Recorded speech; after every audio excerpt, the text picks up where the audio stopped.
ओ बुज़दिलो, खुद तो हक बोल नहीं सकते और जो बोल रहे हैं उनकी भी टांगें खींचते हो। जब लड़ने वाले अपनी जिम्मेदारी अदा नहीं कर रहे तो बोलने वाले भी चुप हो जाएं तो उनमें और हम में क्या फर्क रह जाएगा। अगर तो हक में वक्त की हर बात मानना जरूरी है तो फारूक आजम के सामने दरबारी तलवार पकड़ के क्यों खड़ा होकर कहता है कि अगर आप टेढ़े हो गए तो हम आपको सीधा करेंगे। और हुसैन इब्ने अली नफ्स नफीस तलवार पकड़ के क्यों करबला में तशरीफ लेके जाते हैं। जालिम के बच्चे जिनसे तुम हमें डराते हो ना, उनका खौफ हम जूते की नोक के ऊपर रखते हैं। जिस तरह वो जिंदगी से प्यार करते हैं इसी तरह हम मौत से प्यार करते हैं। और हक बोलते हुए अगर मौत आ जाए तो उससे बेहतरीन मौत हो ही क्या सकती है।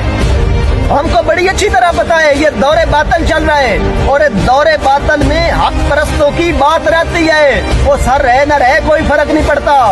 तुम्हारी धमकियों को जूते की नोक के ऊपर हम रखते हैं। हम पाकिस्तान के रहने वाले हैं। पाकिस्तान मुल्क है जो इस्लाम के नाम पे बना हुआ है। तुर्की तुर्कियों के नाम पे है, बांग्लादेश बंगालियों के नाम पे है, सऊदी सऊदियों के नाम पे है। हमने ला इलाहा इल्लल्लाह के ऊपर हासिल किया हुआ मुल्क और अल्लाह ताला ने हमें ही वो ताकत दी हुई है जो दुनिया के सामने टकराने वाली है। और मुसलमान वही होते हैं जिनके पास खुराक कम और लड़ने की ताकत ज्यादा हो। अपनी ताकत को पहचानो बुज़दिलो।